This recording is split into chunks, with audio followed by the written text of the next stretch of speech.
Welcome, dear friend, to this quiet moment, a space where we can gently lay aside the day's demands and simply allow our minds to wander, unburdened.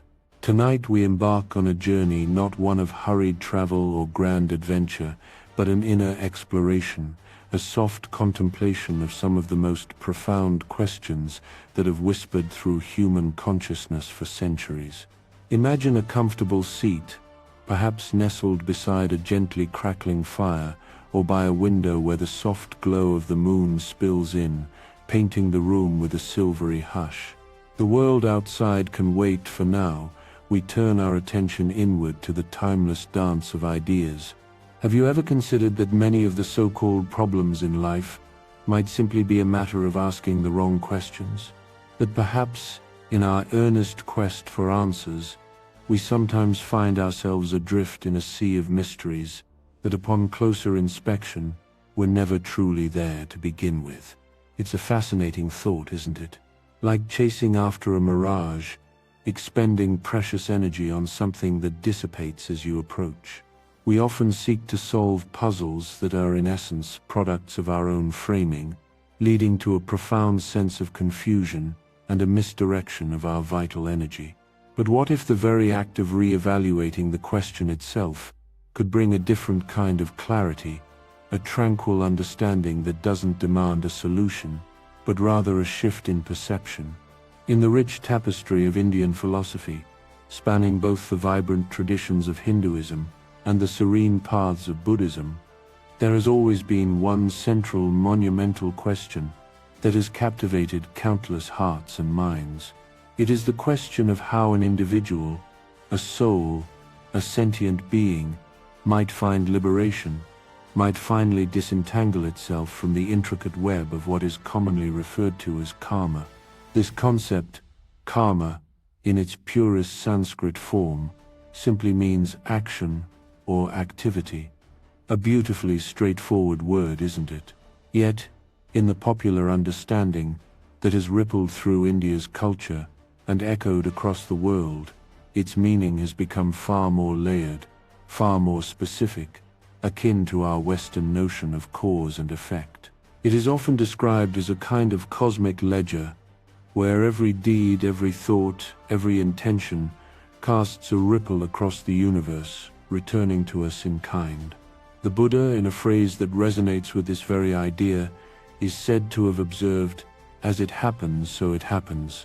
While I believe his profound insight reached far beyond a simple tit-for-tat causality, the common person in India often understands karma as a practical law of retribution.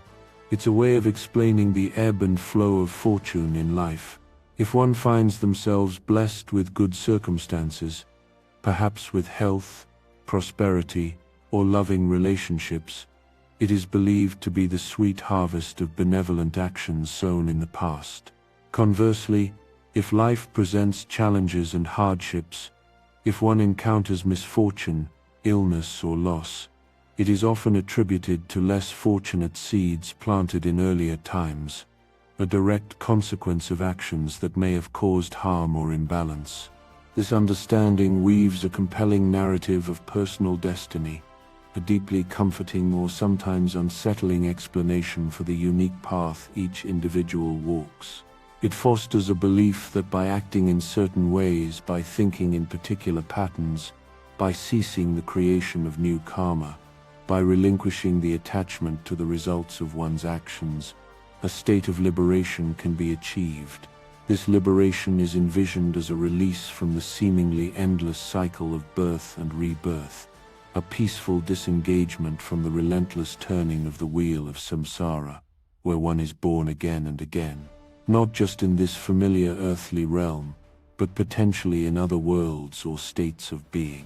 So you see, the surface goal of profound spiritual paths such as Vedanta, yoga, or the Buddhist way of life appears to be precisely this, to bring this intricate, often burdensome process to a gentle halt, to step off the wheel and find an ultimate, unending peace. Now, many who interpret these ancient philosophies, whether from the scholarly halls of the West or the serene ashrams of the East, tend to take this profound goal quite literally. They imagine that through diligent spiritual practices, through intricate meditations, through profound austerities and dedicated service, the very fabric of reality, the objective condition of being bound by karma and endlessly reborn, will undergo a fundamental physical transformation. They believe that the cosmos itself will somehow rearrange itself, that the laws governing existence will physically shift, thereby liberating the individual into an objectively different state of being. This literal interpretation suggests a direct physical change in one's journey through lives. However, I believe that something entirely different, and perhaps even more profound, is truly at play. It's not necessarily that the external reality of karma and rebirth physically alters, or that the objective laws of the universe bend to our will, but rather that an individual awakens to a deeper understanding, a shift in their internal landscape of perception. They come to recognize that the entire concept of causal karma, this intricate web of cause and effect that seems to govern their actions and their journey through successive lives, is in essence an imaginative construct. It is, in its deeper nature, a misperception, a framework imposed upon reality, and therefore, in a profound sense, untrue as an ultimate, objective, external truth. The liberation, then, is not from an external prison, but from a mental one, a quiet unbinding from the patterns of thought that created the sense of entrapment. It is for this very reason that I find a striking similarity between this path to liberation, this gentle unraveling of conceptual frameworks, and the subtle, often unacknowledged influence of scientific understanding in the Western world. Consider this for a moment: those who lived in ancient Indian cultures, much like people in any culture throughout history, did not typically choose their cosmology, their world theory, their fundamental view of the universe, from a menu of many different beliefs. No, it was simply in the atmosphere, so to speak. It permeated their entire worldview, as fundamental and unquestioned as certain common-sense notions are for us today. It would have been exceedingly difficult for them to conceive of things in any other way, just as it is difficult for a fish to truly grasp the concept of water, for it is simply the medium in which it lives and breathes. I've spoken before about how, not so long ago, our ancestors believed the planets moved because they were embedded within magnificent invisible crystal spheres, an idea so pervasive, so deeply woven into the fabric of accepted knowledge, that it was rarely, if ever, questioned. Imagine the world seen through that lens, where the heavens were a series of perfectly concentric, crystalline orbs. Or consider the widespread belief that the Earth was undeniably flat. People didn't just believe it, they knew it was flat.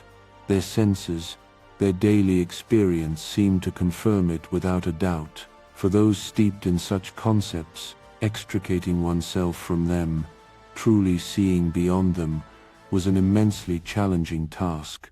A journey not merely of intellect but of perception itself. A gentle but profound reshaping of how reality was apprehended. I believe that the liberation of the human mind from such a specific cosmic worldview, a worldview deeply woven into the very fabric of ancient Indian thought, mirrors how today's level of scientific knowledge gently renders, for example, Dante's elaborate cosmic vision, with its golden thrones, its legions of angels, its simple, clear-cut destinies, and its precise distinctions between heaven, purgatory, and hell, exceedingly difficult for most to believe in a literal, objective sense. It's not that anyone can definitively disprove it. No one can offer tangible, empirical evidence to show that there is no God on a golden throne, no legions of angels singing praises, no precise system of afterlife choices. The very nature of such metaphysical claims often places them beyond empirical verification or refutation. But here lies a peculiar characteristic of what we often label as metaphysical propositions. Those who propose them can rarely, if ever, suggest what kind of evidence would actually disprove them. Consider this thought experiment, softly unfolding in your mind.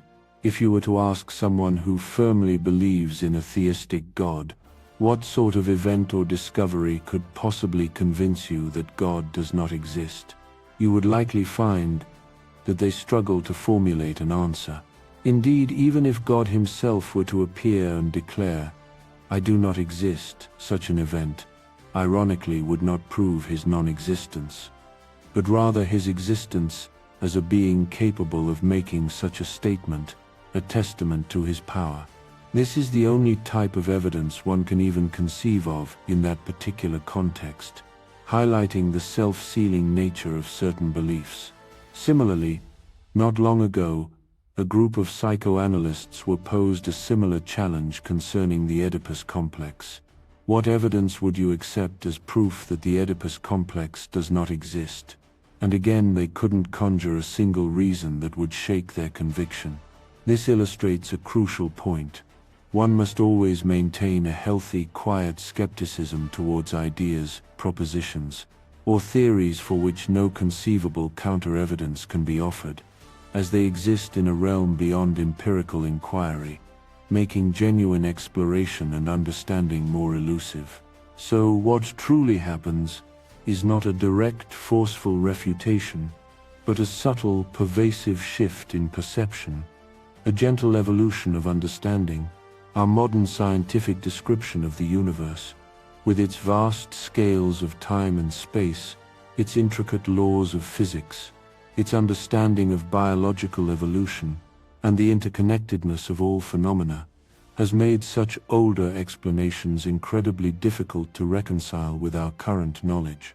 They no longer fit, in a profound sense, with either the quantitative scale of the world as we now know it, nor its qualitative tapestry, its intricate beauty and complexity. Therefore, these older worldviews have simply begun to fade away, not just for the intellectually curious, but for many because they seem not only unbelievable, but also, crucially, unnecessary. They no longer seem to genuinely explain what they claim to explain, or at least, they do so less elegantly and comprehensively than newer paradigms, leaving a sense of quiet anachronism. Thus, you see, in a gentle yet powerful way, the scientific worldview has liberated many people in the Western world from a previous cosmology, a previous way of perceiving themselves as being inextricably or joyfully entangled within the universe. It has allowed minds to quietly release themselves from frameworks that once seemed absolute. In a strikingly similar vein, the spiritual disciplines of Buddhism, Vedanta, or yoga, in their deepest essence, offer a pathway not to alter objective reality, but to transform one's perception of it. They are a means of seeing through, of coming to recognize the fundamentally imaginative or fictitious nature of the ancient Indian cosmology, an understanding that, as I've mentioned, hinges critically on the concept of karma. This is a journey of inner liberation, a quiet dismantling of conceptual structures that once held the mind captive. Let us return to this fascinating word karma. I will gently transcribe its origin from the Sanskrit root kriya, meaning to do. As I've said, strictly speaking, it simply means doing or action. So in a profound way, there are two distinct paths one might take in interpreting this word. On one hand, there is a sense, perhaps an unreal one, of seeing it as a law of cause and effect, an inevitable chain where one thing leads inexorably to another. On the other, there is a far deeper sense, where one understands it simply as action itself, as the unfolding of being in the present moment, without necessarily implying a rigid, external causal link. When we utter phrases like, "as it happens, so it happens," quoting the Buddha, one interpretation might be that because this event occurred, it necessarily implies that something else will occur, a sequential, chronological chain of events, like a series of billiard balls striking one another. But then there's another way to understand it, an entirely different perspective, one that doesn't rely on a linear, sequential causality. Instead of one event triggering another in a predictable timeline, like a cascade of dominoes where you push one brick, and all the others tumble down in sequence, it's more about events existing as a single, interwoven tapestry. It's about things coming together, not in a temporal sequence of cause and effect, but in a deeper, more simultaneous sense of relationship, of reciprocal interplay. Think of it like the dynamic interplay of yes and no, where each defines the other, or the intimate connection between figure and background, in a painting, where neither can exist without the other. I've used various examples to illustrate this principle of relationship, or reciprocity, where things are not separate causes and effects, but rather interwoven aspects of a larger unified happening.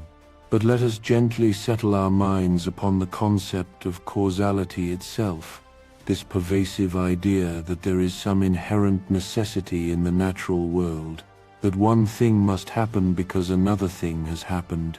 This conviction is often so deeply rooted in our thinking that we rarely pause to truly examine it.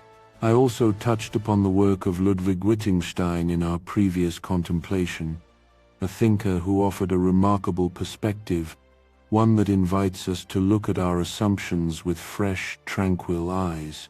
He suggested, quite provocatively, that in nature one thing does not happen because another thing happens. Instead, necessity exists only in the realm of logic, in the way we structure our thoughts and language, rather than in the independent unfolding of events in the external world. This idea, you see, often jars with our everyday common sense. These ghosts, as I like to call them, these deeply ingrained notions of causal necessity that seem to compel events, are so deeply embedded in our ways of thinking that when someone suggests they might not be quite what they seem, it can be truly startling, like finding a familiar landscape suddenly rendered unfamiliar. So it is worth a moment of quiet reflection, a gentle scrutiny of this concept, to see if we can truly find the specter of necessity lingering within nature, or if it is merely a shadow cast by our own minds, a pattern we have woven and projected outwards. First, let us softly consider some familiar notions of causality. We often say, with an air of certainty, that any living organism must have food, and it inevitably follows in our minds, if it does not have food, it will necessarily die. Here we seem to encounter a very clear-cut case of cause and effect, a chain of events that appears unbreakably linked, a simple, undeniable truth. But what if we were to observe the actual situation a little more closely, with a gentler, more open mind, without the immediate imposition of our causal framework? We might discover something entirely different unfolding, a more continuous and seamless process. What is it that we truly mean when we say an organism needs food? First and foremost, an organism is in its very essence a continuous process of absorbing and assimilating its environment, a constant, dynamic transformation. It is not a static entity that then needs something, but a living, breathing process of continuous interaction. When we ask, for instance, is your food suitable for your environment, or is the climate suitable for your environment? What we are truly asking, in a deeper sense, is, are you compatible with your environment? Are you in a state of harmonious alignment with it? Or perhaps, more accurately, are you being your environment in a way that allows for your continuation? If you are in harmony, if you are in alignment, then of course you exist, as we say you are. And if you are not in harmony, if you are out of alignment with your environment, if the continuous transformation ceases, then you simply cease to exist as that particular organism. It is, in a way, as simple as that, a description of a state of being rather than a sequence of cause and effect. Now, when we observe an organism, and we say it needs food, what we are observing is merely that it is food, in a continuous active sense, at that very moment. When you see any organism in the act of eating, what it is doing is transforming its environment, taking elements from it and incorporating them, molding them into a pattern that is consistent with its own being. If something in the environment is not consistent with its pattern, if it cannot be assimilated, the organism either instinctively refrains from eating it, or if ingested, it eliminates it from its system. So what we refer to as an organism is in fact this ongoing dynamic process of transforming food, or more accurately, transforming its environment into the pattern of the organism. One could describe it more precisely as the continuous moment-by-moment transformation of the environment's pattern into the organism's pattern, a seamless flow of existence. Therefore, when the organism ceases to eat, when this transformative process comes to a halt, the organism as that particular pattern of ongoing transformation ceases to exist. As long as it is eating, as long as it is continuously becoming its food, and its food is continuously being transformed into its current state, that is what its existence means right now, in this present moment. It is a verb, not a noun. Of course, we might also gently interject and say, oh, but this organism is eating because it's hungry. And I wonder, what do we truly mean by hunger? We often conceive of hunger as some kind of invisible force, a compelling drive that originates separately and then propels the organism to seek out sustenance. It's a convenient, seemingly explanatory label. But if we reflect on this a little more deeply, if we truly examine what we mean when we say an animal eats because it's hungry, we are in essence saying that when it is ready to eat, when its internal state is aligned with the act of consuming, it eats. Hunger, in this light, is simply the initial phase of eating. It is a way of perceiving, of experiencing, the state of readiness for this ongoing transformation, a prelude to the act itself.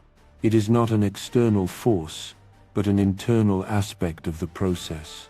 And then when we say the organism dies because it has no food, if you examine that statement carefully, what you are actually articulating is that when food is absent from the environment, when the elements necessary for its continuous transformation are no longer present, when the harmony between organism and environment is broken, what we are genuinely doing is offering a more comprehensive, a more interwoven description of the event that initially puzzled us.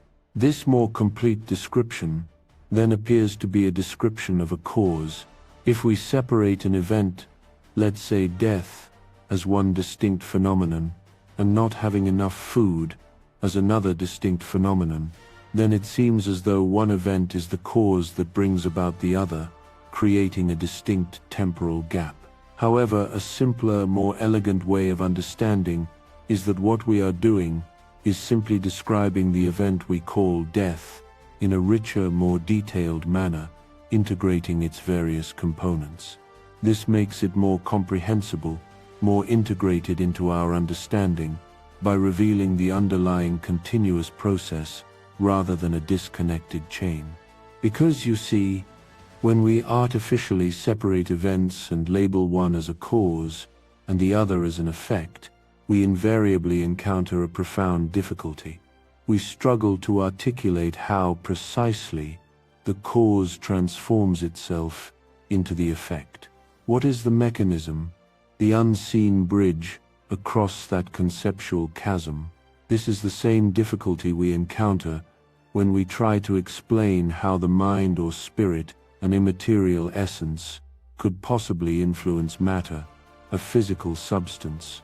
If they are truly two entities of entirely different orders, if they exist in separate conceptual categories, how could they possibly interact with one another?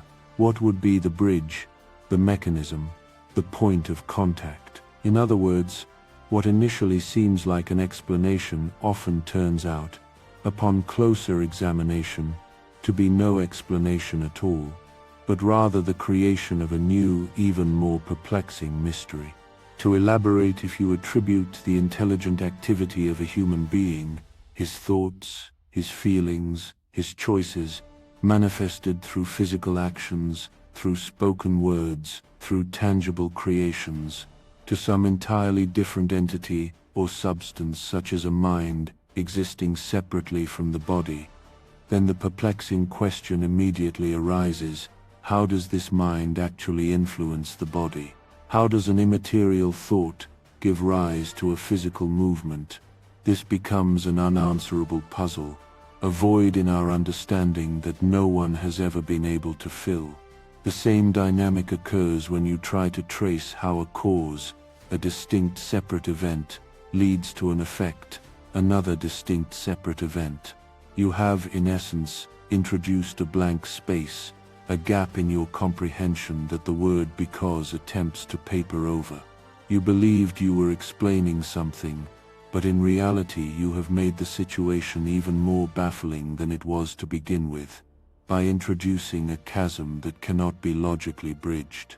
Let us consider another simple instance, what we casually refer to as gravity. I suspect this, too, is another one of our ghosts, a concept that feels robust and universally understood, but might be more permeable, more definitional than we imagine. When I release a stone from my hand and it falls to the ground, this is a very straightforward description of a situation, a common observation. But if we add to this observation the statement that the stone falls to the ground because I let go of it, we have introduced that causal link, that unseen imperative. Now let us gently explore what evidence exists here that definitively proves this causal relationship, and perhaps more intriguingly, what evidence might possibly refute it, might cause us to rethink our initial assumption. Imagine for a moment a scenario softly playing out in your mind.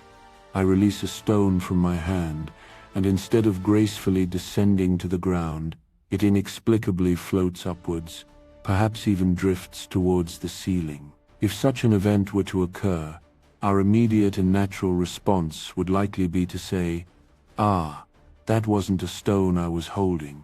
It must have been a balloon, or a piece of cork, or some other object, defined by its buoyancy or lightness." Because, you see, it is part of the very definition of a rock, an inherent characteristic of its being, woven into the very concept we hold, that when unsupported, it falls to the ground. An object that does not behave in this way, an object that defies this fundamental characteristic, is simply not what we mean by a rock. We would immediately recategorize it, not because gravity has been defied, but because our definition of the object itself has been challenged. Therefore, when we confidently state that a stone once released must fall to the ground, the must embedded in that statement is not a force originating in nature itself, an external compulsion. It is rather something woven into the very fabric of our definitions, our concepts, our language. It is because objects that behave in precisely this manner are by our very language and understanding defined as rocks.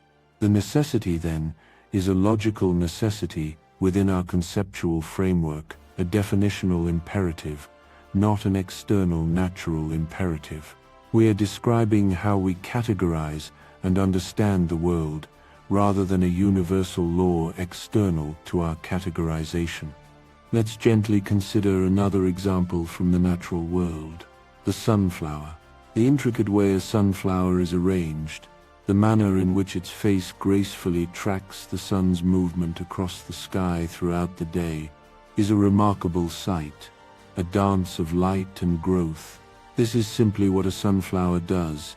It is an observed characteristic, a part of its being. Now suppose we say, a sunflower must face the sun. In this particular instance, we are again in essence saying that its orientation towards the sun is an integral part of the very definition of a sunflower. It is a key characteristic by which we identify and understand this particular species of flower. If a particular flower were to grow, resembling a sunflower in every other aspect, its petals, its stem, its leaves, but consistently failed to orient itself towards the sun, its behavior would then be more akin to that of a tulip, or any other plant that does not exhibit this particular characteristic. Indeed, if it did not face the sun, it might also have blue leaves, or some other distinguishing feature that would cause us to classify it differently. In other words, it would be a different kind of flower altogether, possessing a different set of defining characteristics. Through this subtle shift in perspective, by examining the very language we use, we manage to gently disentangle ourselves from the deeply ingrained notion that there is an inherent external necessity in nature, a kind of cosmic clockwork operating independently of our perception. We begin to see that nature is not, in fact, pushed by some unseen force, that events are not simply driven by other events in a rigid, predetermined sequence. And with this realization, the entire grand picture we call causal determinism, the idea of an unbroken chain of causes and effects, begins to soften, to lose its rigid edges, and eventually to fade into a gentler, more fluid understanding of interconnectedness. This is not about denying reality, but about seeing the mind's role in shaping our understanding of it. Wittgenstein also offered a rather profound and interesting idea to explain why, in his view, there is no natural necessity, but only logical necessity. It's a variation of a concept I've sometimes explored in other contexts, one that invites us to ponder the very act of perception itself. Do you recall when discussing the ancient Indian concept of Maya, the idea of illusion, or the appearance of reality, I often used the illustration of understanding natural forms by overlaying them with a kind of grid or a grill. Think, for example, of Newton's conceptual grid, our fundamental framework of space and time, the three dimensions of space, height, depth, and width, and the linear dimension of time. These form what we call coordinates, a system by which we orient ourselves and measure the world. Of course, we know intellectually that the entirety of space is not literally filled with rigid rods or lines arranged in height, depth, and width, stretching endlessly. And similarly, there isn't a continuous flowing process called time that exists independently, like an invisible river. There are, however, clocks and other cyclical processes, and when we say we time something, we are essentially comparing its behavior to the predictable, regular behavior of a clock, a reference point for our measurements. So we have the myriad events of life, whatever their form, whatever their nature, unfolding around and within us. And then, through the act of overlaying this conceptual grill, this mental framework, we create a kind of pattern. As Wittgenstein gently pointed out, this pattern could be one of simple squares, much like the graph paper in a child's arithmetic book, a familiar, orderly structure, or we could choose to overlay other patterns. They could be circular or triangular, or indeed any pattern, so long as they are regular, so long as they exhibit a consistent structure that allows for measurement and comparison. And then you begin to see we become capable of describing what we perceive through this pattern in terms of its regularity. We interpret the world through the lens of our chosen grid. So in essence, when we describe natural laws, when we speak of causality, or any form of logical necessity, as it appears to govern the world, what we are actually describing is the regularity of the pattern we have imposed, the consistency of our conceptual grid, rather than an inherent intrinsic regularity of nature's own structure, independent of our perception. It is vitally important, then, to distinguish between these two, to not allow them to become confused, to not mistake the map for the territory. The blurring of these two distinct realities is, in a profound sense, another one of those ghosts I've been speaking about, a misperception born of our own conceptual frameworks, a projection of our mental order onto the world. Consider how humanity articulates these patterns. Language, for instance, is an extraordinarily complex pattern, imbued with certain regularities, rules of grammar, syntax, and meaning, just as our own physical structures, our fingers, our teeth, our digestive organs, are also, in a metaphorical sense, a kind of grid or a pattern. They are constantly categorizing the world, transforming it, processing it, so that it can be assimilated into our bodies, becoming part of us. In the very same way, our words, our languages, our thoughts, our conceptual patterns categorize the world, filtering and shaping our experience. And then we absorb the world, so to speak, into these patterns we have created, making sense of it within our established frameworks. Let's take the example of a triangle. In the natural world, in the raw, unfiltered reality of existence, there may not be anything that is a perfect triangle, or even a perfect Euclidean triangle, with absolutely straight lines and precise angles. Yet the concept of a triangle is a powerful tool, an approximation, a pattern that exists in our minds. We are capable of transforming things that are approximately triangular, things that share certain characteristics, into the conceptual pattern of a triangle in our minds, allowing us to categorize and understand them. And this precisely is what we are doing. We are transforming nature in a fundamental way into our own patterns, making it comprehensible through the structures of our thought. This isn't to say that nature isn't real, or that the world doesn't exist independently of us. Not at all. It's simply an invitation to recognize the profound and often unconscious role our minds play in structuring, in interpreting, in making sense of the raw data of existence. We don't just passively perceive the world, we also actively construct it through the grids and patterns of our language, our concepts, our very ways of thinking. This active construction is a powerful, often unseen aspect of our relationship with reality. And so, as we gently bring these reflections to a close, let us consider what this understanding might mean for that initial profound question, the quest for liberation from karma, from the endless cycle of cause and effect and rebirth. If the strict, deterministic understanding of karma is in essence a pattern, a grid that ancient minds laid over the vast, unknowable expanse of existence, then liberation is not about physically breaking that grid, not about somehow forcing the universe to change its fundamental laws. It is not about a violent struggle against an external reality. Instead, liberation becomes an inner awakening, a recognition of the grid itself. It is the profound, quiet realization that the rules we thought were immutable laws of external reality were, in a deeper sense, reflections of our own conceptual frameworks, deeply held beliefs, and linguistic structures. It is the ability to see through the illusion of rigid causality, to understand that the because is often a deeper, richer description of an event, rather than an external force linking two separate things. It's about seeing the threads of the tapestry, not just the finished picture. This understanding is not meant to be a struggle, a new intellectual puzzle to solve, or a burden on your mind. Rather, it is an invitation to a profound sense of release, a gentle unburdening.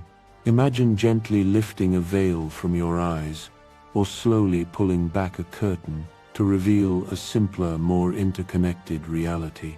The intricate anxieties about past deeds, about future consequences, about being trapped in an endless cycle, these begin to dissipate, not because the deeds themselves vanish, but because the interpretation of them as binding, inexorable chains softens, loosens its grip, and eventually fades. When we realize that our perceived reality is, in part, a tapestry woven with our own conceptual threads, we gain a gentle freedom.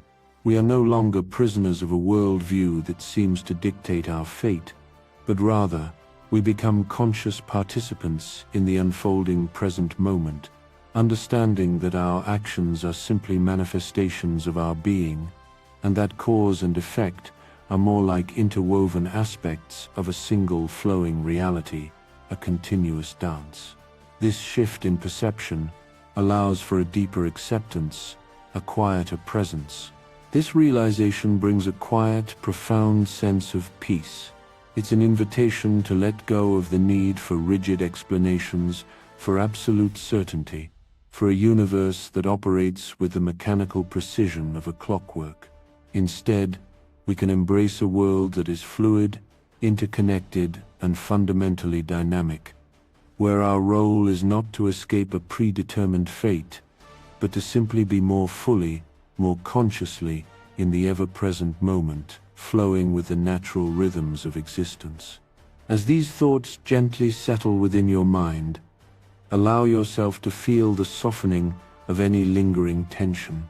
Let the quiet wisdom of these ideas wash over you, not as demands for understanding, but as gentle currents carrying you towards deeper tranquility. The need to categorize, to explain, to define, can now slowly recede, like the tide withdrawing from the shore, leaving behind a smooth, calm expanse within your being. Feel your breath flowing in and out, a soft, steady rhythm anchoring you to this moment of stillness. With each gentle exhale, release any remaining thoughts, any last traces of the day's concerns.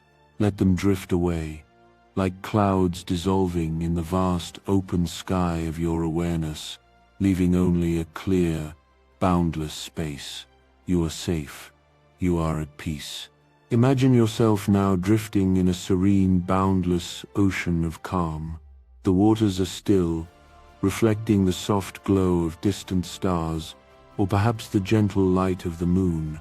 There is no need to strive, no need to understand, no need to be anything other than exactly as you are, right here, right now.